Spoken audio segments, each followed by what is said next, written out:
Hello students. पिछले video में अपन ने एक टॉपिक पढ़ा था बायोटेक्नोलॉजी का, जिसका नाम था पीसीआर, पॉलीमरेज चेन रिएक्शन या पॉलीमरेज श्रृंखला अभिक्रिया। बहुत ही इंपॉर्टेंट टॉपिक है। क्वेश्चन इसमें से कई बार बोर्ड एग्जाम में पूछे जाते हैं।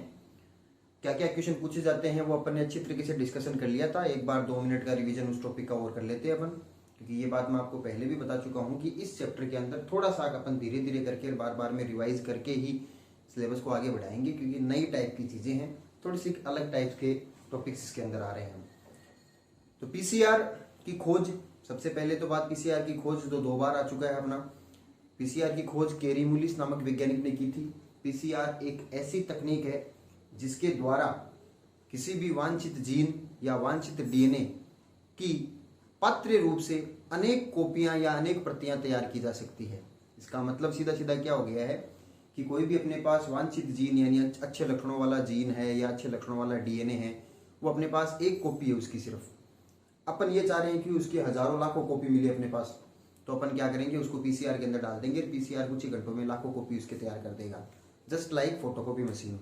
जैसे फोटोकॉपी मशीन में अपन एक पेज से अनेक पेज बना सकते हैं, सेम वैसे ही पीसीआर के अंदर भी अपन कोई भी वांछित जीन या डीएनए की अनेक प्रतियां पत्र रूप से संश्लेषित करते हैं। पत्र रूप का मतलब आपको मैंने बताया था कि कृत्रिम रूप से यानी लेबोरेटरीज के अंदर किसी उपकरण के द्वारा काम करते हैं, वो पत्र रूप से हो जाता है। अब पीसीआर की क्रियाविधि मैंने आपको बताया था कि सर्वप्रथम द्विरज्जुकीय डीएनए जो होता है उसको तापमान देख करके उसको विकृत किया जाता है। यानी पहला चरण जो था विकृतीकरण का, जिसमें 90 से 95 डिग्री तापमान जो होता है उस पर जो डीएनए जिसकी अपन को अनेक कॉपियां तैयार करनी है, उसके हाइड्रोजन बंध को तोड़ा जाता है, जिससे दोनों रज्जुक अलग अलग हो जाते हैं। फिर उसके बाद में तापमान कम होता है, लगभग 50 से 55 डिग्री सेंटीग्रेड तापमान आता है। इस तापमान के ऊपर दोनों पृथक हुए रज्जुकों के 3 डेस वाले सिरे पर दोनों प्राइमर, उपक्रामक या प्राइमर आकर के जुड़ जाते हैं। प्राइमर क्या होते हैं इसके बारे में मैंने आपको बताया था। डीएनए आरएनए के छोटे छोटे संश्लेषित खंड होते हैं, ये आकर के जुड़ गए हैं। अब तीसरी प्रवस्था आती है विस्तार, जिसके अंदर क्या होता है, तापमान वापस थोड़ा बढ़ता है, लगभग 70 से 72 डिग्री सेंटीग्रेड तापमान जाता है। और इस तापमान के ऊपर जो प्राइमर पहले से जुड़ गए थे उन प्राइमर का विस्तार होता है, यानी प्राइमर आगे और नए रज्जुक का संश्लेषण कर देते हैं। इस समय पर 2 चीजें और चाहिए, एक तो डीऑक्सी न्यूक्लियोटाइड्स, बिना न्यूक्लियोटाइड के तो नया डीएनए बनेगा ही कैसे, तो डीऑक्सी न्यूक्लियोटाइड पहले से पीसीआर के अंदर होते हैं। और एक polymerase enzyme, DNA polymerase enzyme, इस पॉलीमरेज की उपस्थिति में ही नए न्यूक्लियोटाइड्स जुड़ते जाते हैं और नया डीएनए बनता जाता है। पीसीआर के अंदर काम में आने वाला जो डीएनए पॉलीमरेज एंजाइम होता है उसका एक विशेष नाम था, जिसका नाम था टेक डीएनए पॉलीमरेज। इस टेक के बारे में मैंने आपको बताया था कि टेक का मतलब है थर्मस एक्वेटिकस नामक जीवाणु से प्राप्त किया गया है। ये क्या प्राप्त किया गया है, डीएनए पॉलीमरेज एंजाइम। देखो पीसीआर के अंदर अपन को ऐसा डीएनए पॉलीमरेज एंजाइम काम में लेना होगा जो तापमान की उच्च सीमा को सहन कर सके। पीसीआर का तापमान 95 डिग्री सेंटीग्रेड तक भी जाता है, और सामान्य एंजाइम जो होते हैं वो इतने तापमान पर निष्क्रिय हो जाते हैं। इसलिए अपन ने पीसीआर के अंदर काम में आने वाला डीएनए पॉलीमरेज एंजाइम जो है वो ताप स्थायी प्रकार का लिया। ताप स्थायी का मतलब उच्च तापमान पर भी वो सक्रिय बना रहे। इसके लिए एक जीवाणु का चयन किया गया जिसका नाम था थर्मस एक्वेटिकस नामक जीवाणु। ये जीवाणु अत्यंत गर्म जल के स्रोतों में पाया जाता है, तो जाहिर सी बात है इसके अंदर बनने वाला डीएनए पॉलीमरेज एंजाइम भी उच्च तापमान की रेंज को सहन कर सकता है। तो थर्मस एक्वेटिकस नामक जीवाणु से प्राप्त किया गया डीएनए पॉलीमरेज एंजाइम पीसीआर के अंदर काम में लिया जाता है। तो थर्मस से टी, एक्वेटिकस से ए क्यू, तो बन गया टेक। तो Taq DNA polymerase enzyme PCR में इसलिए काम में लिया जाता है। तो ये अपने पीसीआर के बारे में पिछले वीडियो में पढ़ा था, जिसका अपने छोटा सा रिवीजन किया है। आज अपन जो टॉपिक पढ़ने जा रहे हैं उसका नाम है ट्रांसजेनिक या जिसको अपन पराजीनी भी कहते हैं, पराजीनी जीव, ट्रांसजेनिक या पराजीनी जीव। पहले भी मैंने आपको बताया था ट्रांसजेनिक या पराजीनी जीव कौन से होते हैं, ऐसे जीव जिनके शरीर में अपन वांछित लक्षणों को उत्पन्न करने के लिए किसी बाहरी डीएनए का या बाहरी जीन का समावेशन कर देते हैं। ऐसे जीव को अपन ट्रांसजेनिक जीव कहते हैं। मतलब क्या हो गया कि कोई जीव जो है उसके शरीर के अंदर अपन ने किसी दूसरे जीव का अच्छे लक्षणों वाला जीन उसके शरीर में डाल दिया। जीन यानी डीएनए, उसको बाहरी डीएनए बोलेंगे अपन। बाहरी डीएनए का मतलब वो डीएनए उसके शरीर में नहीं पाया जाता था, डीएनए पूरा नहीं, डीएनए का एक खंड यानी एक जीन। देखो छोटी सी बात आपको बता देना चाहता हूँ कि जीन जो होते हैं वो एक विशिष्ट लक्षण के लिए उत्तरदायी होते हैं। एक जीन एक लक्षण के लिए उत्तरदायी होता है। तो जो भी अच्छे लक्षण अपन को चाहिए उसके लिए अच्छे लक्षणों वाला कोई ना कोई जीन होगा। तो किसी जीव के अंदर कोई, जैसे पादपों के अंदर बात करते हैं अपन, मुख्य रूप से इस चैप्टर के अंदर अपन पादप जैव प्रौद्योगिकी पढ़ रहे हैं, प्लांट बायोटेक की पढ़ रहे हैं। तो अपन को मान लो कि ऐसे पादप तैयार करने हैं जिसके अंदर किसी विशिष्ट कीट के प्रति प्रतिरोधकता लानी है अपन को। यानी कोई कीट जो है वो सामान्य पादप जो है, जब पादप सामान्य है तो कोई कीट जो है उसको संक्रमित कर रहा है, रोग उत्पन्न कर रहा है, फसल को नुकसान पहुंचा रहा है। मगर अपन ने क्या किया, उस पादप के अंदर बाहर से किसी दूसरे जीव में पाया जाने वाला जीन, ऐसा जीन निकाला और वो जीन उस पादप में डाल दिया, जिससे क्या हो गया कि वो जीन जो है ना, उस जीन के उसके पादप के शरीर में आने से उस पादप में अब ऐसा प्रतिरोधक क्षमता आ गई है कि वो जो कीट पहले उसको संक्रमित कर रहा था ना, अब वो नहीं कर पाएगा। यानी प्रतिरोधकता उत्पन्न हो गई है। तो ऐसे पादप को कीट प्रतिरोधी पादप कह देंगे अपन। और ऐसे पादप को अपन ट्रांसजेनिक पादप भी बोल सकते हैं, क्योंकि उसके अंदर ट्रांसजेनिक यानी ट्रांस जीन का ट्रांसफर किया गया है। किस जीन का? किसी बाहरी जीन का ट्रांसफर किया गया है। ऐसे अपन जंतुओं के अंदर भी निर्माण कर सकते हैं। जैसे दुग्ध उत्पादन बढ़ाना है या दुग्ध की गुणवत्ता बढ़ानी है, तो अपन ने इस लक्षण का, अच्छे लक्षण वाला जीन जो है ना, दुग्ध उत्पादन बढ़ाने वाला या दुग्ध की गुणवत्ता बढ़ाने वाला जीन किसी दूसरे जंतु के शरीर में से लिया और वो उस सामान्य जंतु के शरीर में डाल दिया। तो उस जंतु के शरीर में भी वो अच्छे लक्षण विकसित हो जाएंगे जिसका जीन अपन ने उसके अंदर डाला है। तो सीधी सीधी बात ये होगी कि किसी भी जीव के शरीर में बाहरी डीएनए का निवेशन कर देने से निर्मित जंतु जो होते हैं वो ट्रांसजेनिक जंतु कहलाते हैं। ट्रांसजेनिक या पराजीनी, यानी परा यानी दूसरा जीन, यानी किसी दूसरे जीव का जीन इसके अंदर स्थानांतरित किया गया है। तो बात समझ में आ गई कि ट्रांसजेनिक या पराजीनी जीव की परिभाषा। अब अपन बात करते हैं कि ट्रांसजेनिक जीव बनाए कैसे जाते हैं? जीन स्थानांतरण के द्वारा। भाई अपन को जीन कोई डालना पड़ेगा। जीन का पृथक्करण कैसे किया? जेल इलेक्ट्रोफोरेसिस में बताया तो मैंने आपको कि वांछित जीन का पृथक्करण कैसे कर सकते हैं। वांछित जीन अपने पास आ गया है, अब उस जीन को अपन क्या कर सकते हैं, कई प्रकार से काम में ले सकते हैं। अनेक कॉपी बनानी है जीन की तो पीसीआर में डाल दो, या क्लोनिंग वाहक के साथ में जोड़ करके अनेक कॉपी तैयार कर लो। बहुत सारी कॉपियां तैयार कर ली, अब बहुत सारे जीवों के अंदर वो जीन ट्रांसफर कर देंगे तो हर एक जीव ट्रांसजेनिक जीव बन जाएगा। तो अपन को क्या करना पड़ेगा? ट्रांसजेनिक जीव बनाने के लिए उस जीव में जीन को स्थानांतरण करना पड़ेगा। वांछित या अच्छे लक्षणों वाले जीन को उसके शरीर के अंदर डालना पड़ेगा। इसको बोलेंगे अपन जीन स्थानांतरण। तो जीन स्थानांतरण कैसे कैसे किया जा सकता है, यानी जीन स्थानांतरण की विधियां कौन कौन सी होती है? तो ये तो केवल यहाँ पर तो अपन परिभाषा ही करेंगे। मुख्य टॉपिक जो अपना आएगा वो आएगा जीन स्थानांतरण की विधियां। जीन स्थानांतरण की विधियां, क्योंकि ट्रांसजेनिक जीव बनाने के लिए जीन का स्थानांतरण करना पड़ेगा ना अपन को, किसी जीव के अंदर जीन डालना पड़ेगा ना। तो जीन स्थानांतरण की कौन कौन सी विधियां होती है? तो मुख्य रूप से जीन स्थानांतरण की दो विधियां होती हैं। एक तो होती है प्रत्यक्ष विधि, प्रत्यक्ष या इसको वाहक अणु या बिना वाहक के बोल सकते हैं अपन, बिना वाहक के। और दूसरी है अप्रत्यक्ष विधि, अप्रत्यक्ष विधि जिसको अपन बोल सकते हैं वाहक सहित, वाहक सहित। ठीक है, तो मुख्य रूप से दो विधियां हो गई है। एक तो हो गई है अपनी कौन सी? प्रत्यक्ष विधि, एक अप्रत्यक्ष विधि। प्रत्यक्ष विधि जो है उसको बिना वाहक के या वाहक रहित भी बोल सकते हैं अपन। बिना वाहक यानी वाहक रहित, वाहक रहित विधि। और दूसरी है अप्रत्यक्ष विधि जिसको बोलते हैं वाहक सहित या वाहक मध्यस्थ, वाहक मध्यस्थ। अब दोनों विधियों में मुख्य रूप से क्या अंतर हो गया है? देखो, प्रत्यक्ष विधि जिसका दूसरा नाम है वाहक रहित विधियां। देखो, प्रत्यक्ष जीन स्थानांतरण वो स्थानांतरण होता है जिसमें कोई भी जीन जो होता है उस जीन को सीधे ही किसी जीव के शरीर में या उसकी कोशिकाओं के अंदर डाल दिया जाता है। सीधा ही जीन लिया और बिना किसी दूसरे वाहक का या किसी दूसरे डीएनए का उपयोग किए सीधा ही किसी जीव के शरीर के अंदर अगर अपन स्थानांतरित करते हैं तो वो होता है प्रत्यक्ष स्थानांतरण। अब प्रत्यक्ष को वाहक रहित क्यों बोला है? कि देखो, ये मान लिया एक जीव की कोशिका है जिसमें जीन स्थानांतरण करना है। जीन स्थानांतरण कहां पर करना है? इसके केंद्रक में करना है। और ये अपने पास वांछित जीन है, इसके अंदर इसको डालना है। अब इसको डालने के दो काम हो गए। एक तो अपन इस जीन को पहले किसी प्लाज्मिड वाहक पढ़ाया था ना, पहले अपने पढ़ा था वाहक, प्लाज्मिड वाहक जो जीवाणु कोशिका में पाए जाने वाले अतिरिक्त गुणसूत्रीय डीएनए है। प्लाज्मिड जो एक वाहक है, वाहक का काम बताया था मैंने, आपको याद आ रहा है तो आपको मैंने कहा था कि वाहक का काम होता है किसी जीन को एक जीव से दूसरे जीव में स्थानांतरित करने के काम में आते हैं, तभी तो वाहक बोला है। वाहक का काम कर रहे हैं, यानी जीन को, किसी विशिष्ट जीन को अपने साथ जोड़ते हैं और किसी जीव की कोशिका के अंदर लेके जाते हैं। ठीक है, तो इस जीन को अपन पहले तो वाहक के साथ में जोड़े, जैसे यहाँ पर जोड़ दिया अपने। अब ये वाहक जो होता है ये इस जीन को इसके अंदर लेके जा रहा है और इसके केंद्रक में स्थानांतरित कर रहा है। तो अपन ने क्या किया, रास्ता थोड़ा लंबा कर दिया ना, पहले इसमें जोड़ा और फिर ये जो है ये इसके अंदर ले जा रहा है, यानी इस विधि के अंदर वाहक का उपयोग हो रहा है। वाहक को में जोड़ना पड़ेगा, फिर वाहक इस कोशिका के अंदर लेकर के जाएगा। तो ऐसी विधि को अप्रत्यक्ष बोलेंगे।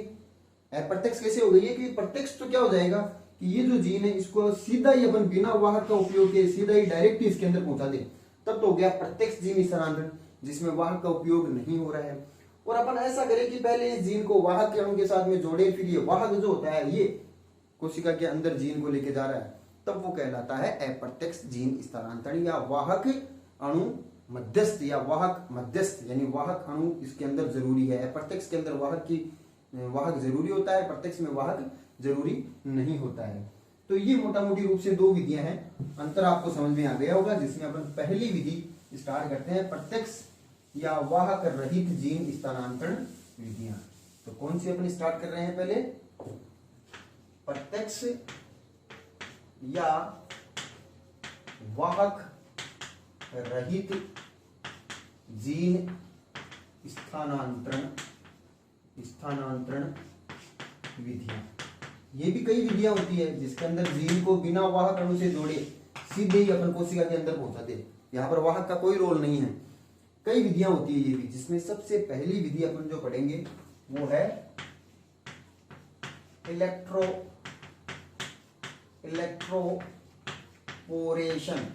पहली विधि का नाम है अपना इलेक्ट्रोपोरेशन। ठीक है, ये विधि क्या होती है, तो इस विधि के अंदर क्या होता है, देखो नाम से पता चल रहा है इलेक्ट्रोपोरेशन। इलेक्ट्रो यानी विद्युत क्षेत्र, पोरेशन यानी छिद्रण, पोर फॉर्मेशन होना, यानी विद्युत क्षेत्र के प्रभाव में यानी विद्युत झटके देकर के किसी पादप कोशिका के अंदर छिद्र का निर्माण करना और इन छिद्रों से सीधे ही किसी भी वांछित जीन को स्थानांतरित करना। किया क्या जाता है इसके अंदर, कोई भी पादप कोशिका, अपन को यहाँ पर मैंने आपको बता दिया कि पादपों में जीन स्थानांतरण करना है, पादप कोशिकाओं में जीन स्थानांतरण करना है। पहली बात तो आप ये समझ जाना कि जैसे आप बार बार परिभाषा में उपयोग में ले रहे हैं कि ट्रांसजेनिक जीव यानी किसी जीव के अंदर जीन स्थानांतरित किया गया है। देखो वो संपूर्ण जीव में नहीं किया जाता है, वो कोशिका में किया जाता है। आप ये सोच रहे हैं कि पूरा पादप उगा हुआ है, बड़ा पादप है, अब उसके अंदर कोई अच्छा लक्षण अपन लाना चाहें तो अपन क्या करें, उस पादप के अंदर किसी जीन का इंजेक्शन दे दें, ऐसा नहीं होता है। उस पादप की कोई सिंगल कोशिका, एक कोशिका अपन को लेनी पड़ेगी और उस एक कोशिका को अपन को प्रयोगशाला में ले जा करके उस कोशिका के केंद्र के अंदर उस वांछित जीन या उस वांछित डीएनए को स्थानांतरित करना पड़ेगा। फिर उस एकल कोशिका को अपन को संवर्धित करके प्रयोगशाला में ही और उससे एक नया पादप तैयार करना पड़ेगा। और उस पादप को, छोटा सा पादप तैयार हो गया लैब में, उस पादप को अपन बाहर फील्ड में ले जाकर के जमीन में लगाएंगे, तब वो पादप बड़ा होगा तो उसके अंदर फिर उस वांछित लक्षण के जीन प्रकट होंगे। आप ये मत सोचना कि पादप उगा हुआ है, बड़ा पादप हो गया तो उसके अंदर जीन काम में आ जाएगा, नहीं। किसी पादप की एक सिंगल कोशिका के अंदर अपन को जीन का स्थानांतरण करना पड़ेगा। तो यहाँ पर अपन ट्रांसजेनिक पादपों का निर्माण कर रहे हैं तो अपन को क्या करना पड़ेगा, जिस पादप का भी ट्रांसजेनिक पादप बनाना है उस पादप की अपन को एक कोशिका लेनी पड़ेगी। और अपन को पता है पादप कोशिकाएं जो होती है उनमें कोशिका भित्ति पाई जाती है, कोशिका भित्ति होती है, फिर नीचे कोशिका झिल्ली होती है, अंदर सभी कोशिकांग पाए जाते हैं, माइटोकॉन्ड्रिया, हरितलवक, ये सभी पाए जाते हैं। बीच में केंद्रक होता है, केंद्रक में इसका खुद का डीएनए पाया जाता है। ठीक है, तो पादप कोशिकाओं में कोशिका भित्ति पाई जाती है। अब किया क्या जाता है, देखो ये जैसे वो पादप कोशिका है जिसके द्वारा अपन को वांछित जीन स्थानांतरित करके और ट्रांसजेनिक या पराजेनिक पादप विकसित करना है। तो अपन ने शुरुआत में क्या किया, एक पादप कोशिका ली, इस पादप कोशिका के अंदर दो भित्तियां बनाई है मैंने, एक तो हो गई है बाहरी तो कोशिका भित्ति, अंदर वाली होती है कोशिका झिल्ली। बाकी अंदर इसका सिर्फ एक केंद्र को दिखाया है मैंने, क्योंकि अपन को इसी से ही मतलब है, बाकी सभी चीजें तो होती है कोशिका द्रव्य के अंदर, इसके पूरी कोशिका की संरचना होती है, वैसे एक पादप कोशिका है ये, केंद्र के अंदर इसका एक खुद का डीएनए हो गया है। ठीक है, अब क्या किया जाता है, जीन स्थानांतरण करने के लिए इसकी चारों तरफ की कोशिका भित्ति जो है ना उसको हटाना जरूरी है। यानी कोशिका भित्ति एक मोटा आवरण होता है चारों तरफ, कोशिका भित्ति जो होती है पादप कोशिकाओं में। तो किसी भी पादप कोशिका में जीन को स्थानांतरित करने के लिए मुख्यतया इस विधि के द्वारा, इलेक्ट्रोपोरेशन विधि के द्वारा पादप कोशिकाओं में जीन स्थानांतरण करने के लिए सबसे पहले अपन को उस पादप कोशिका की कोशिका भित्ति को हटाना जरूरी है। और यहाँ से एक बहुत अच्छा क्वेश्चन बनता है, वो है प्रोटोप्लास्ट। प्रोटोप्लास्ट या जीव द्रव्यक क्या होता है? देखो इसका आंसर क्या है कि जब भी किसी पादप कोशिका की कोशिका भित्ति को हटा दें तो बाकी बची हुई संपूर्ण पादप कोशिका को प्रोटोप्लास्ट या जीव द्रव्यक कहा जाता है। केवल कोशिका भित्ति हटाइए, अंदर की सभी चीजें हैं, यानी कोशिका झिल्ली जो है ना उससे लेकर के अंदर की सब चीजें हैं। केवल कोशिका भित्ति को जब हटा देते हैं पादप कोशिका की, तो बाकी बची हुई पादप कोशिका जो है ना नग्न हो गई है, वो कोशिका भित्ति हटा दी है, तो उसको नाम देते हैं अपन प्रोटोप्लास्ट। प्रोटोप्लास्ट या हिंदी में बोलते हैं जीव द्रव्यक। ठीक है, प्रोटोप्लास्ट शब्द भी हिंदी के अंदर लिखा हुआ होता है। तो अपन ने क्या किया, इस पादप कोशिका का सबसे पहले कोशिका भित्ति को हटाया। कोशिका भित्ति को हटाया तो क्या बची, सिर्फ कोशिका झिल्ली बची है, अंदर सभी चीजें मुख्य हुई है। इसका नाम दे दिया अपन ने प्रोटोप्लास्ट। यानी किसी भी पादप कोशिका का प्रोटोप्लास्ट निकालना पड़ेगा, कोशिका भित्ति को हटाना जरूरी है। ठीक है, अब अपन ने तैयार कर ली पादप कोशिका की, सिर्फ पादप कोशिका में इतना ही काम करना है कि इसके प्रोटोप्लास्ट को बाहर निकाल लो। अब उसके बाद में कोई दूसरी कोशिका है जिसके अंदर वांछित जीन है, कोई दूसरी पादप कोशिका है या कोई दूसरे जीव है जिसके कोशिका के केंद्र के अंदर अपना वो जीन या वो डीएनए है जो अच्छे लक्षणों वाला है, यानी बाहरी, विदेशी या वांछित जीन है, तो अपने पास वो कोशिका भी है। इस कोशिका के अंदर ये अलग अलग रंग कलर का मैंने डीएनए बनाया है। इस डीएनए को इससे बाहर निकाल लिया। ये डीएनए कौन सा हो गया, वांछित डीएनए बोल सकते हैं, इसे बाहरी डीएनए यानी दूसरी कोशिका हो गया बाहरी डीएनए बोल सकते हैं, या विदेशी डीएनए या विदेशी जीन बोल सकते हैं। इसके कई नाम हो गए। अपना काम क्या है कि ये वो डीएनए या जीन है जिसको अपन को इसके अंदर स्थानांतरित करना है, इसके केंद्रक तक इसको स्थानांतरित करना है। अब दोनों चीजें अपने पास हो गई है। अब क्या किया जाता है, इन पादप कोशिकाओं का प्रोटोप्लास्ट निकल गया है, इन पादप कोशिकाओं यानी कोशिका भित्ति रहित पादप कोशिकाएं जो है उनका निलंबन संवर्धन किया जाता है। निलंबन संवर्धन का मतलब क्या होता है, तरल माध्यम के अंदर संवर्धन माध्यम बनाते हैं, तरल प्रकृति का, यानी बिल्कुल तरल जैसे पानी जैसा संवर्धन माध्यम होता है, उसके अंदर इस प्रकार की इस प्रकार की पादप कोशिकाएं जो होती है वो संवर्धन माध्यम के अंदर डाल दी जाती है, जो तैरती रहती है उस संवर्धन माध्यम के अंदर। और साथ में उस तरल संवर्धन माध्यम के अंदर ये जो वांछित डीएनए अपन ने निकाला ना वो भी इसके अंदर डाल दिया जाता है। यानी एक पेट्री डिश ली या कोई भी पात्र लिया, उसके अंदर तरल संवर्धन माध्यम है, उसमें अपन ने क्या किया, पादप कोशिकाओं के बहुत सारी पादप कोशिकाओं के प्रोटोप्लास्ट निकाल करके और इसके अंदर संवर्धित कर रहे हैं तरल रूप से। और इसी में साथ में अपन ने क्या किया, ये जो अपन ने वांछित डीएनए निकाला ना ये भी इसके अंदर ही डाल दिया। दोनों चीजें एक ही तरल माध्यम के अंदर तैर रही है। अब क्या किया जाता है, विद्युत क्षेत्र के झटके दिए जाते हैं, यानी इसमें कैथोड और एनोड दो इलेक्ट्रोड लगा दिए जाते हैं। एनोड तो हो गया पॉजिटिव और कैथोड हो गया है, एनोड पॉजिटिव कैथोड नेगेटिव होता है। दोनों इलेक्ट्रिक जो इलेक्ट्रोड जो होते हैं उनको बार बार के अंदर उच्च वोल्टता के साथ में संवर्धन माध्यम में डिप किया जाता है जिससे इसमें झटके उत्पन्न होंगे। तो इलेक्ट्रिक फील्ड जब देंगे तो यहां पर देखो इन दोनों को एक साथ ले लिया, प्लस कर दिया ये भी और ये दोनों को एक साथ इस प्रकार से रख करके और विद्युत क्षेत्र दिया जाता है, यानी इलेक्ट्रिक करंट इसके अंदर प्रोवाइड किया जाता है। अब विद्युत क्षेत्र जब प्रोवाइड किया जाएगा तो ये पादप कोशिकाएं जो होती है, इनकी कोशिका झिल्ली जो होती है ना वो पहले तो दुर्भित प्रकृति की होती है, दुर्भित होती है, मगर जैसे ही विद्युत क्षेत्र आएगा ना विद्युत क्षेत्र की प्रभाव में ये क्षणिक भर के लिए अदुर्भित हो जाती है। इसका मतलब क्या हो गया है, दुर्भित से अदुर्भित होने का मतलब ये हो गया है कि इनमें इनकी पादप कोशिकाओं की कोशिका झिल्ली जो है ना उनके अंदर अस्थायी सूक्ष्म छिद्र बन जाते हैं, छोटे छोटे सूक्ष्म छिद्र बन जाते हैं। और इन छिद्रों की सहायता से और इस विद्युत क्षेत्र के प्रभाव में ये जो बाहरी डीएनए जो है ना, ये बाहरी डीएनए जो होता है वो इन पादप कोशिकाओं के अंदर जो कोशिका झिल्ली में जो छिद्र बने हैं ना छोटे छोटे अस्थायी वापस बंद हो जाएंगे। इन छिद्रों से अपने आप ही जीन अंदर आ जाएगा, यानी जीन स्थानांतरण स्वतः ही हो जाएगा, अपन को कुछ करना ही नहीं पड़ा।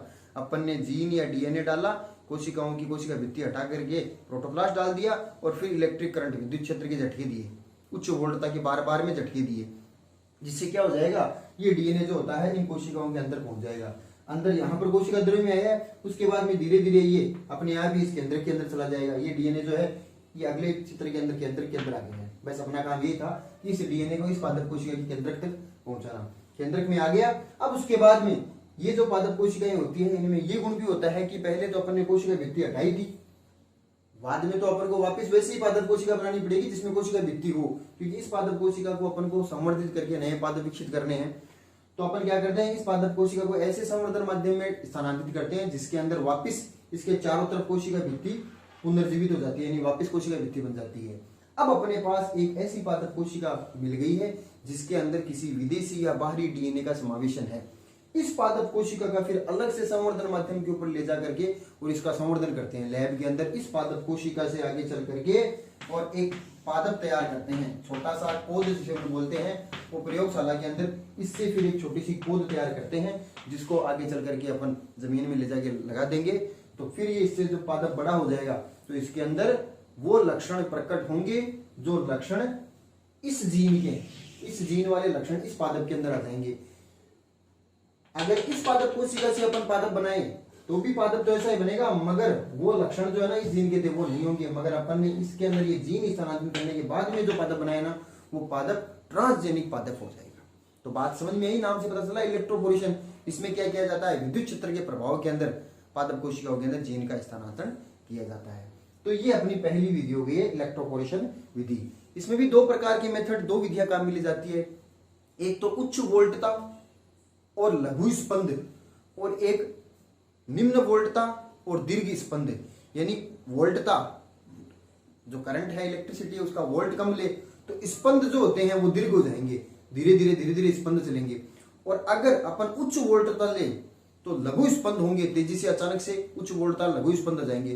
तो ज्यादा प्रभावी कौन सी है, देखो उच्च वोल्टता और लघु स्पंद जो है उसके अंदर कोशिका के अंदर जो परिवर्तन होते हैं वो स्थायी परिवर्तन होते हैं, यानी जीन स्थानांतरण जो होता है वो सफलतापूर्वक अंदर जाता है। जबकि अपन कम वोल्टता और दीर्घ स्पंद वाला मेथड लेते हैं उसके अंदर अस्थायी स्थानांतरण के चांसेस ज्यादा रहते हैं। तो स्थायी परिवर्तन के चांसेस किसमें है, कम वोल्ट और लघु स्पंद के अंदर। कम वोल्ट है और लघु स्पंद के अंदर उच्च वोल्ट और लघु स्पंद जो है, उच्च वोल्ट और लघु स्पंद जो है उसके अंदर स्थायी परिवर्तन होने के चांसेस ज्यादा रहते हैं। अब ये जो विधि है इसके गुण व दोष की बात कर ले अपन। तो सबसे पहले बात करते हैं इस विधि के क्या क्या गुण हैं, यानी क्या लाभ हैं। तो गुण में तो अपन ये देखें तो ये सस्ती विधि है, तीव्रता से होती है, बहुत ही सस्ती है और तीव्रता से होने वाली सफलता के चांसेस बहुत ज्यादा होते हैं। ये तो हो गए गुण के अंदर। और दोष या हानियों की बात करते हैं तो हानि एक ही हो जाती है कि इस विधि के द्वारा अपन को किसी पादप कोशिका का प्रोटोप्लास्ट निकालना जरूरी है।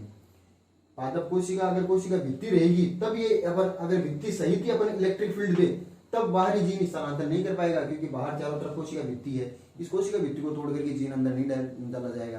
तो अपन को कोई भी पादप कोशिका जो होती है उसका प्रोटोप्लास्ट निकालना जरूरी है। तो अपन को इस विधि के द्वारा केवल अपन उन पादप कोशिकाओं में ही जीन स्थानांतरण कर सकते हैं जिनके अंदर प्रोटोप्लास्ट पुनर्जीवन की क्षमता हो। प्रोटोप्लास्ट पुनर्जीवन का मतलब कि ये तो निकल जाए मगर बाद में वापस कोशिका भित्ति भी बननी चाहिए उसके चारों तरफ। अगर ऐसी कोशिका है कि वो लास्ट में चल करके वापस कोशिका भित्ति, एक बार कोशिका भित्ति हटा दी तो दोबारा नहीं बन पाएगी, तो फिर नया पादप कैसे बन पाएगा, तो जीन स्थानांतरण करना भी अपना व्यर्थ हो जाएगा। तो इसमें ये कमी होगी कि इसमें अपन को प्रोटोप्लास्ट निकालना जरूरी होता है। ऐसे पादप जरूरी है जिनमें प्रोटोप्लास्ट पुनर्जीवन की क्षमता पाई जाती है। तो ये एक पहली विधि अपन ने की है इलेक्ट्रोपोरेशन। अगले वीडियो में प्रत्यक्ष स्थानांतरण की दूसरी विधि करेंगे अपन। Thank you.